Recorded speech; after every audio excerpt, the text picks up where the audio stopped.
ala alihi wa sahbihi wa man walah. Hadirin wal hadirat yang dimuliakan Allah Subhanahu wa taala. Alhamdulillah, malam hari ini kita bertemu kembali rutinan bulanan, dan kita akan lanjutkan kembali daripada pembahasan di dalam kitab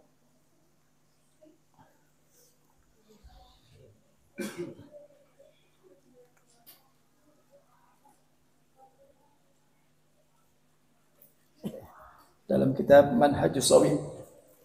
Tadi barusan kita sudah menjelaskan, sudah kita dengar penjelasan dari guru kita Pak Ato, begitu jelas, gamblang.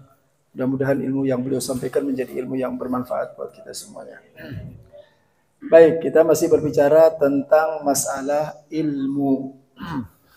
Begitu mulianya, begitu agungnya daripada ilmu, karena ilmu tersebut yang akan bisa menghantarkan seseorang untuk menjadi orang yang selamat, ya, orang yang selamat dunia dan akhirat. Karena tidak akan pernah mungkin seseorang itu bisa selamat tanpa dituntun oleh ilmu. Baik, qala ba'dus salaf, khairul mawahib al-aql wa syarrul masaib al-jahl. Dikatakan oleh para ulama bahwasanya pemberian yang paling besar, pemberian yang paling mulia, pemberian yang paling agung adalah al-aql.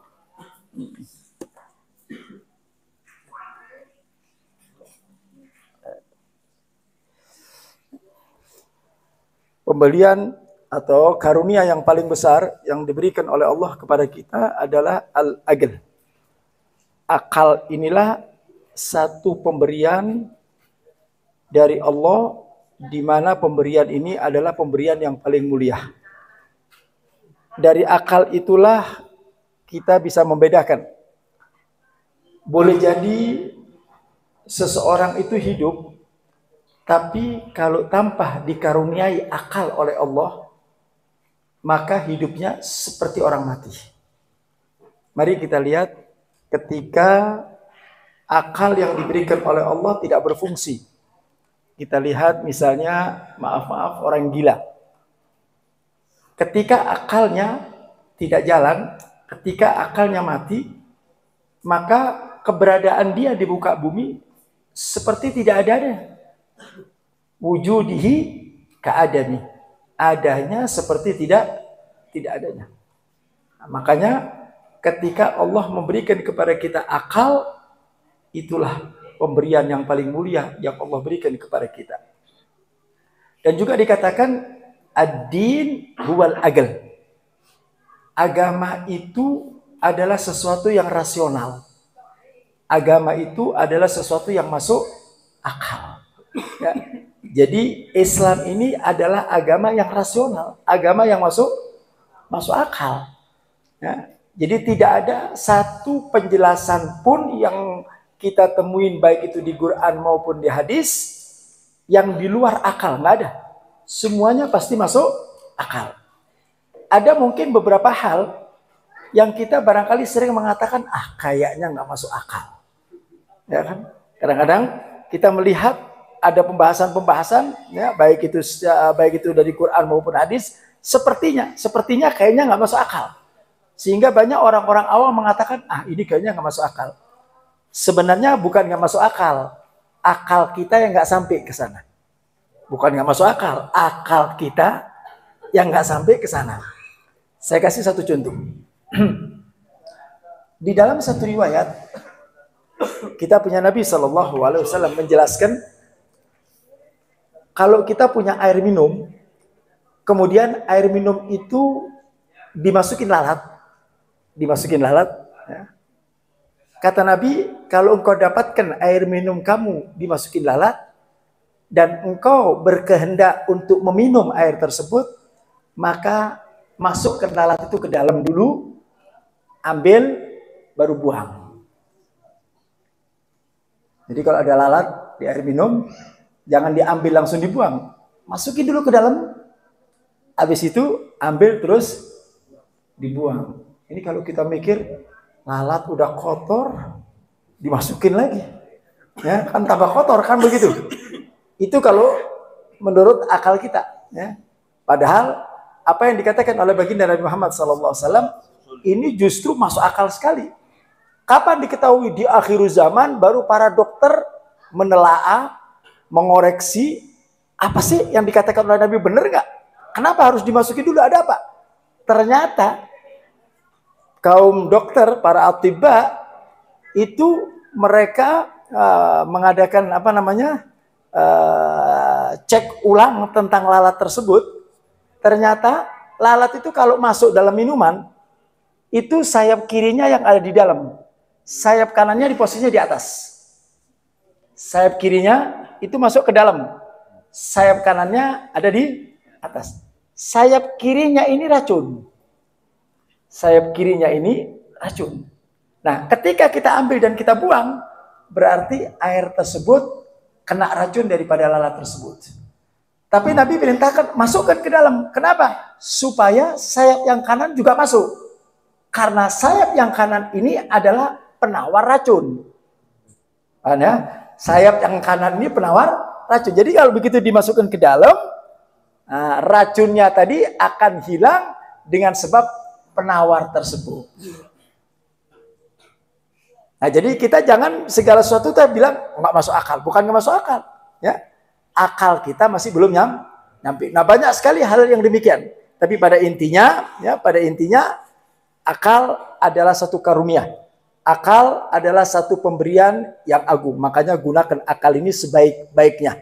Ya, akal ini jadikan sebaik-baiknya. Dan wasarul masaib, dan musibah yang paling besar adalah kebodohan. Nih, orang kalau ditimpah kebodohan itu musibah di atas musibah. Bala di atas bala itu adalah kebodohan. Karena kebodohan adalah sumber kehancuran. Kebodohan adalah sumber kebinasaan. Ya? Kebodohan adalah sumber daripada segala sumber kehancuran. Artinya kita jangan menjadi orang-orang yang bodoh. Supaya kita belajar, supaya kita mau ngaji, supaya apa? Supaya kita menjadi orang yang alim, menjadi orang yang mengerti. Karena ilmu tersebut akan menjadikan kita selamat dari dunia sampai akhirat. Dikatakan di dalam salah satu syair, ta'allam falaisal mar'u yuladun aliman walaysa akhu ilmin kaman huwa jahilu wa inna kabiral qaum la ilma indahu saghirun idza taffat alaihi mahafilu. Belajarlah kalian. Jangan ada kalimat saya teh sudah terlambat belajar, Bib. Saya teh umurnya sudah 40 50. Wah, kalau saya baru belajar umur 50 kapan saya jadi ajengannya? Kita ini punya tujuan sih. Belajar itu kita punya target. Ini yang jadi masalah. Ketika kita hitung-hitungan dengan target tersebut, kayaknya nggak nyampe ini. Ya, keburu tua atau mungkin keburu meninggal. Belum jadi kiai, belum punya pondok, udah meninggal duluan. Ya. Padahal tujuan ilmu itu pertama karena menuntut ilmu itu adalah sebuah kewajiban. Yang kedua, duduknya kita menuntut ilmu mau paham kek, mau nggak paham kek, mau jadi kiai, mau nggak jadi kiai, kita tetap mendapatkan kemuliaan daripada ilmu tersebut. Dan yang ketiga, berarti kita mentaati daripada perintah baginda Nabi Muhammad SAW. Karena Rasul memerintahkan kepada kita utrubul ilm, untuk menuntut ilmu. Ya. Nah, jadi menuntut ilmu itu adalah sebuah kewajiban. Karena tidak ada manusia yang lahir langsung pintar dan kaya. Wah, ada orang lahir langsung. Oh, ilmu itu harus digali. Ilmu itu harus belajar. Ilmu itu harus kita dapatkan dengan susah payah. Gak gampang orang belajar itu. Ya. Karena tidak mungkin orang itu langsung simsalabim, langsung jadi orang alim. Gak ada. Ya. Ilmu wahbi ba'dal kasbi. Ilmu itu nanti diberi oleh Allah setelah apa? Setelah kita berusaha. Setelah kita berusaha bersusah payah untuk mendapatkan ilmu tersebut, baru nanti Allah akan berkahi ilmu tersebut. Baru nanti Allah akan memberikan ilmu yang kita nggak tahu akan diberikan oleh Allah Subhanahu wa taala. Makanya kalau kita lihat orang-orang dahulu ya, para ulama-ulama seperti Al-Imam Nawawi, Al-Imam Syafi'i, ya, Al-Imam Syafi'i dan para al-mujtahidin. Itu kalau kita lihat antara umur sama ilmunya kayaknya nggak klop, Pak. Antara umur, Al-Imam Nawawi itu umurnya cuma 40 sekian tahun. Al-Imam Nawawi, bahkan beliau nggak sempat nikah. Ya, beliau itu nggak sempat nikah. Beliau fokus dengan ibadah dan beliau fokus dengan apa? Dengan belajar, dengan mengajar dan belajar. Ya, kalau kita nggak nikah kan beda fokusnya. Ya, kalau kita nggak nikah karena nggak punya duit gitu. Nah, kenapa nggak nikah? Belum punya bekal, belum punya modal. Tapi kalau Imam Nawawi enggak, dia tidak punya waktu untuk nikah karena waktunya dihabiskan untuk ibadah dan dihabiskan untuk menulis, menyusun, kemudian mengarang daripada kitab, sehingga karangannya sangat luar biasa. Ya, itu diceritakan Al-Imam Nawawi. Ya, lihat, ketika orang itu sudah bersusah payah, maka Allah akan memberikan sesuatu di luar talaran manusia. Itu namanya ilmu wahbi. Ilmu wahbi, ilmu pemberian Allah. Tapi syaratnya harus usaha. Pernah satu waktu Al-Imam Nawawi, kalau dulu orang kalau malam itu kan nyalakan lampu untuk baca kitab. Orang sekarang kan begitu. Kalau orang dulu pakai namanya gindil, pakai damar itu lah. Apa itu namanya? Pakai itu. Ya, itu kalau minyaknya habis ya, wassalamualaikum kan gitu. Ya kan, dulu kita orang-orang dulu kan begitu. Zaman Imam Nawawi begitu. Nah, Imam Nawawi kalau menulis kitab atau mengarang kitab itu dengan itu aja, lilin aja. Ya. Begitu itu minyaknya habis, subhanallah, itu lilin nggak mati. Masih tetap nyala. Walaupun minyaknya habis, lihat karomah, ya, kebesaran daripada orang yang mendekatkan diri kepada Allah. Karena umurnya dibuat untuk mengarang kitab, umurnya dibuat ibadah, diberikan hadiah oleh Allah Ta'ala. Karena niatnya betul. Untuk apa? Untuk menyebarkan agama Allah, untuk menyebarkan agama Nabi. Ya, sehingga Allah berikan dia kedudukan, Allah berikan makam. Lilin yang mestinya minyaknya habis mati, ini sama beliau sampai selesai dia ngarang belum mati. Kecuali beliau tiup, baru mati. Dan hebatnya orang-orang dulu itu, Pak. Hebatnya orang-orang dulu. Makanya kitabnya itu manfaat. Bukan karya orang-orang zaman sekarang. Orang sekarang tuh ngarang kitab, tujuannya dapat royalti aja. Yang dia pikirkan dijual omsetnya berapa, untungnya berapa, dihitung-hitungan. Kan begitu. Sehingga kadar ikhlasnya nggak ada. Yang ada apa? Jual beli aja lah. Nanti gayanya, kenapa dijual beli? Kan ilmu mahal. Padahal tujuannya teh mau jual beli ilmu, bukan pura-pura nutupin ikhlas dengan bahasa-bahasa yang begitu teh. Ya kan, ilmu itu harus dibeli ilmu. Nah, padahal tujuannya dia untuk jual beli ilmu. Kalau orang dulu untuk menguji karangannya, apakah benar karangannya ini benar-benar ikhlas karena Allah Ta'ala. Begitu mereka udah nyusun, selesai susunannya, sebelum dicetak masih jadi lembaran-lembaran begitu. Itu dia munajah kepada Allah, ya Allah, kalau buku yang saya karang ini manfaat, maka jadikan keberkahan dalam buku tersebut. Kemudian itu yang namanya tulisan itu dibawa di sungai, kemudian dilempar ke sungai tersebut. Sambil dia katakan, ya Rob, kalau memang ini karangan saya ini ikhlas karena Allah, maka tulisan-tulisan itu tidak akan hilang, walaupun di atas air. Dilempar, itu kertasnya nggak sobek, tulisannya nggak hilang. Nah, coba ulama sekarang suruh ngarang begitu, terus suruh lempar ke sumur ya. Ya, bukan kitabnya, orang-orangnya hilang juga. Nah, iya, ya kan? Kenapa? Kadar keikhlasannya. Makanya ilmunya orang-orang dulu luar biasa. Kalau kita bicara tentang royalti, Imam Ghazali paling kaya. Kita berapa kali nyetak ihya itu? Ya, Imamul Haddad paling kaya. Berapa kali itu royalti yang harus dia terima?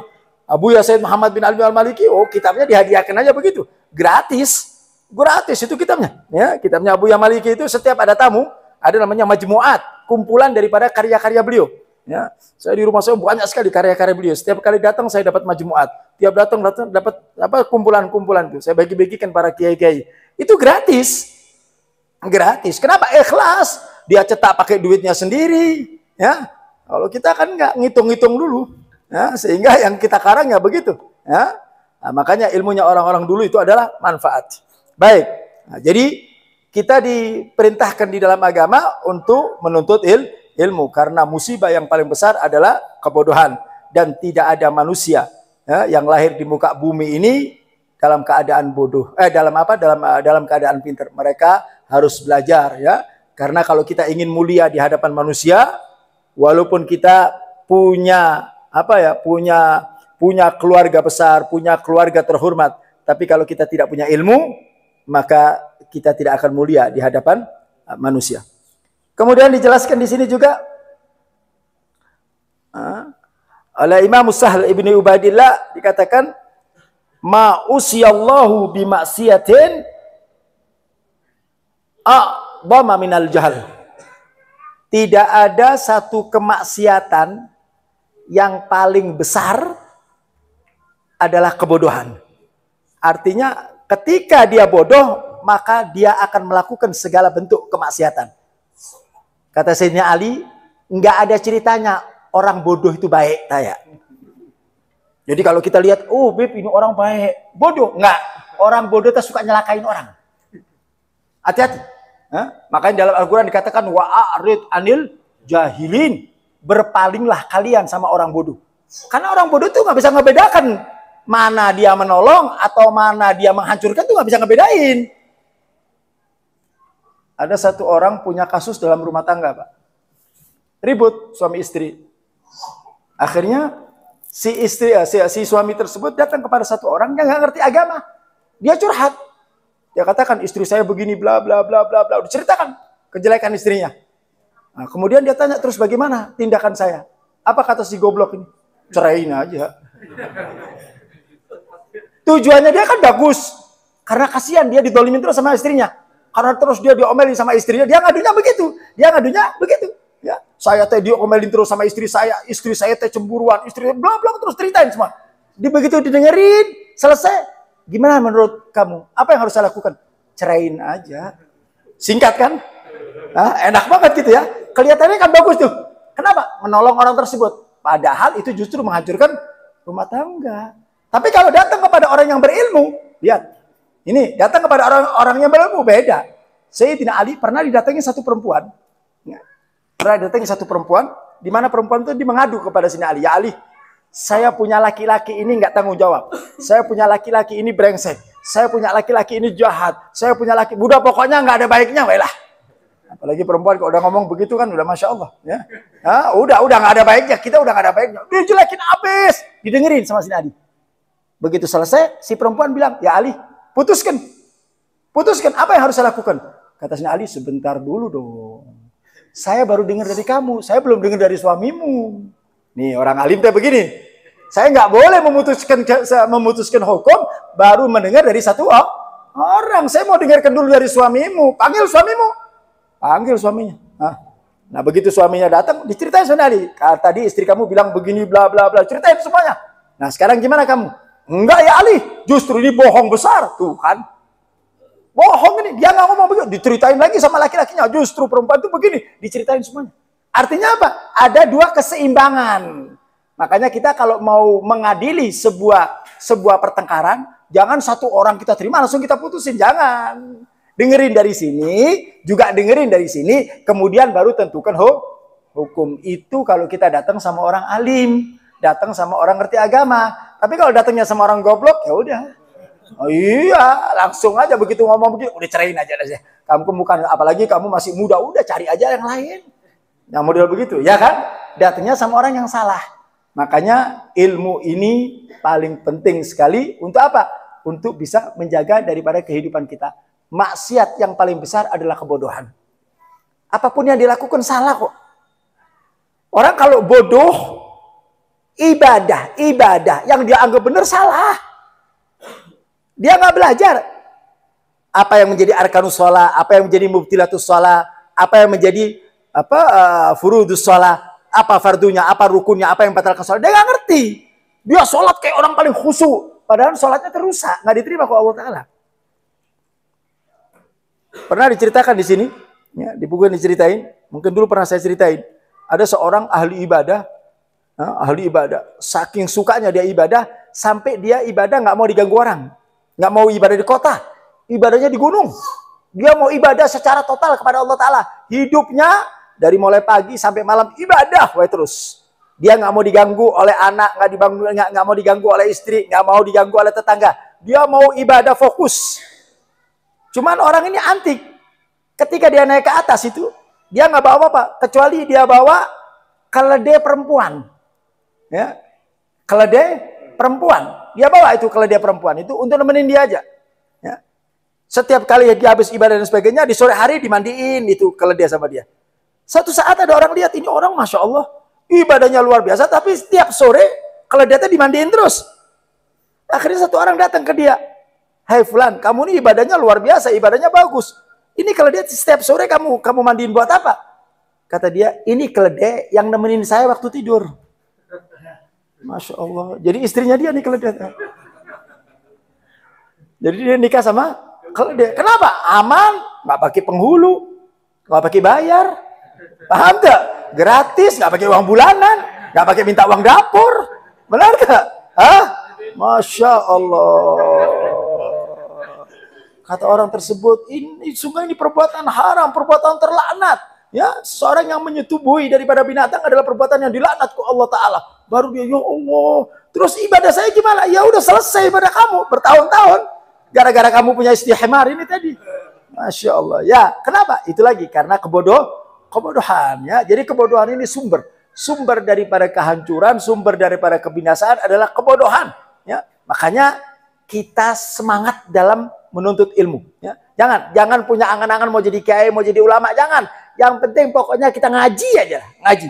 Ya, hal-hal yang penting, misalnya tentang masalah sholat, masalah wudhu. Berapa banyak kita lihat orang teh wudhu acak-acakan. Ya, wudhu teh nggak, ya Allah. Kadang-kadang pipi sebelah sini nggak kena air. Ya, kadang-kadang nanti batas wudhu nggak tersentuh. Ya, kenapa? Karena kita nggak ngaji, kita nggak duduk dengan para kiai, ya, para ulama. Ya. Itu yang memberikan pemahaman kepada kita supaya kita paham. Jadi ibadah itu harus diiringi dengan ilmu. Hati-hati, sumber kehancuran itu manakala kita bodoh tentang masalah ilmu agama, ya, masalah ilmu agama. Baik. Kemudian dijelaskan juga di sini. Ya. Ketika seseorang ditanya ya, tentang hal ta'rif syai'an asyaddu, apakah yang paling kau ketahui? Apa yang paling dahsyat daripada kebodohan? Bodoh itu adalah sebuah musibah. Apa yang paling lebih daripada bodoh? Dijawab al-jahlu bil jahl. Al-jahlu bil jahl ini orang bodoh tapi nggak tahu dirinya paling bodoh. Itu paling bahaya, Pak. Ya. Bodoh itu sebuah musibah. Tapi kalau kita ketemu sama orang bodoh tapi nggak tahu kalau dirinya, waduh, ngadepin orang begini teh kumaha teh.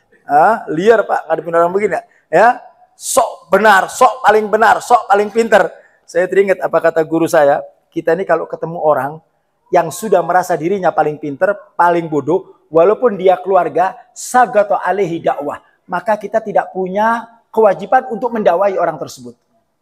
Bahkan itu berlaku buat istri, misalnya. Istri kita kalau diajarin ngebantah,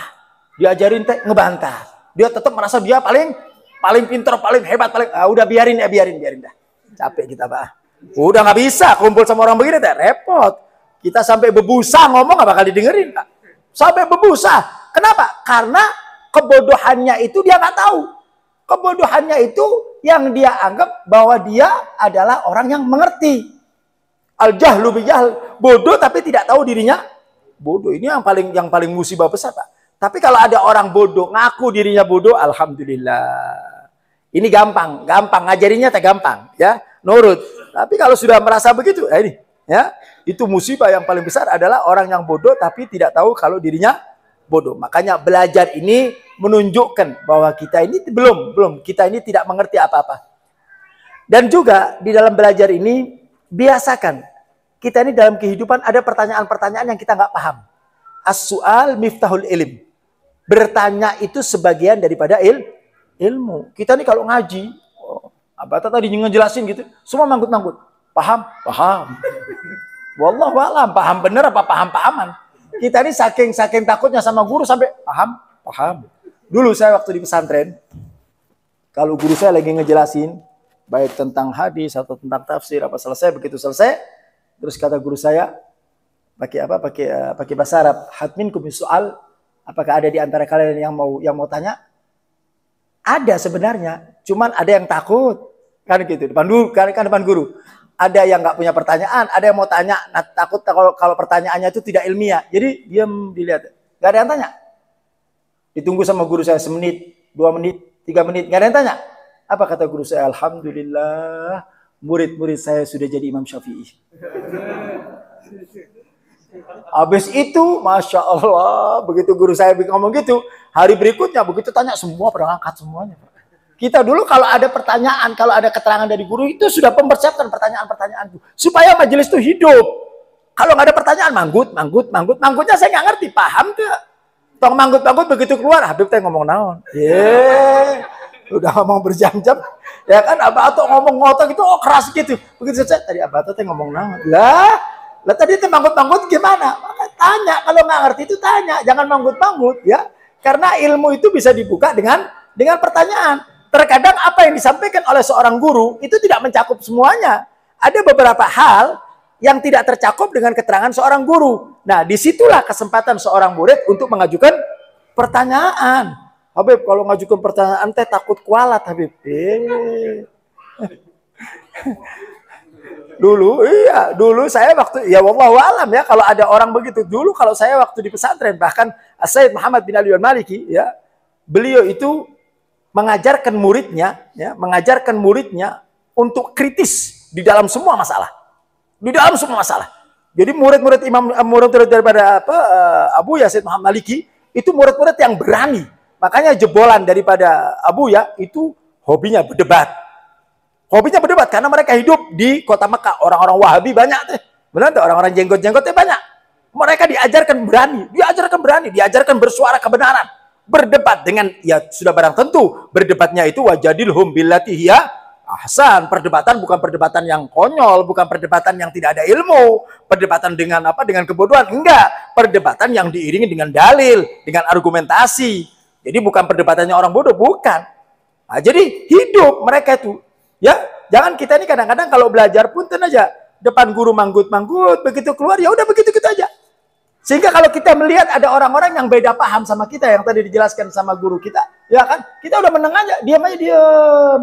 Mereka, Masya Allah. Saya beberapa hari ini lihat, sering di Facebook teh, ya, orang-orang Wahabi ini semua, Masya Allah, satu sama lain mulutnya najis, kotor mulutnya, yang bilang bid'ah, yang bilang, waduh, berani. Kita mana? Mereka tuh sedikit tapi berani. Nah kita yang banyak kenapa pengecut? Kenapa kita nggak berani? Satu, karena kita nggak punya kapasitas untuk ngebantah mereka. Kita nggak punya ilmu untuk mengcounter mereka. Ya, makanya persiapkan belajar. Untuk apa? Untuk mengonter mereka. Supaya mereka tidak merajalela, tidak ngawur, dan lain sebagainya. Ya kan? Kita kalau lihat mereka luar biasa mulutnya. Kotor, jorok mulutnya. Tapi mereka pede banget. Kalau di kita teh nggak tahu. Saya sering katakan, saya sering singgung. Pesantren kita ini mungkin ketinggian tawadhu. Terlalu tinggi tawadhu'nya gitulah. Ya kan? Terlalu tinggi tawadhu'nya. Jadi bahkan disuruh maju jadi imam aja. Dorong. Nggak ada imamnya. Semua ngedorong terus imamnya sah. Ya kan di kita kan begitu, saking tawadhu'nya. Saya nggak ngerti itu saking tawadhu'nya atau kumat. Sampai kadang-kadang kalau kita di masjid-masjid luar itu ya, saya sering perhatikan teh. Di antara kita nih, ya, di antara kita dorong-dorongan. Akhirnya jenggot yang maju. Benar. Itu saya lihat di beberapa masjid, ya mereka tuh pede, yang celana cingkrang teh. Begitu ada mic langsung dipegang sama dia, cepet. Mereka pemakan mic memang. Benar. Mereka tuh paling cinta sama mic. Nah, kita kebanyakan tawadhu. Rebut, jangan, enggak enak. Kamu aja. Dimakan sama mereka. Nggak boleh. Ngadepin mereka nggak usah pakai tawadhu. Bila perlu digamparnya begitu. Nah, tapi dengan ilmu, paham nggak? Nah, bagaimana? Nah, forum-forum seperti ini jadikan kita punya keberanian. Nggak ngerti, tanya, nggak apa-apa. Nggak jadikan kalian menjadi kualat kepada guru. Enggak. Justru guru malah bangga kalau melihat santri-santrinya yang kritis, yang mau bertanya. Bangga yang begitu. Kenapa? Itu menunjukkan bahwa dia mau terus belajar ilmu agama. Ya. Nah, jadi ilmu agama seperti ini perlu kemauan ya, apalagi anak-anak muda ya, semangat belajarnya yang kuat ya, supaya kita menjadi orang-orang yang kelak akan bisa memperjuangkan daripada ajaran Nabi Muhammad SAW ya, karena semua itu didasari oleh ilmu Nah, jadi sekali lagi belajar, jangan berhenti ya. Minal mahdi ilal lahdi, dari mulai kita lahir sampai kita mati terus belajar, jangan pernah bosan. Jangan pernah merasa minder dan lain sebagainya. Enggak, terus belajar.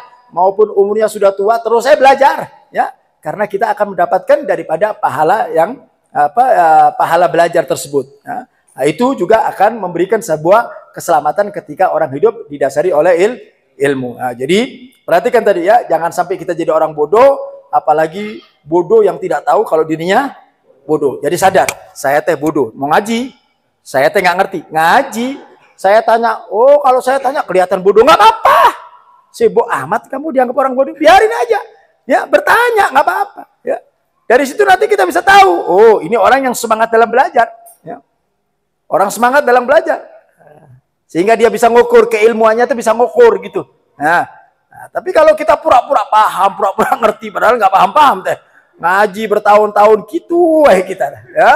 Nah, jadi tetap belajar, tetap bertanya. Nah, nanti insya Allah akan berikan yang namanya ilmu wahbi. Dan ilmunya akan diberkahi oleh Allah subhanahu wa ta'ala. Insya Allah nanti disambung bulan depan. Amin ya rabbal alamin. Assalamualaikum warahmatullahi wabarakatuh.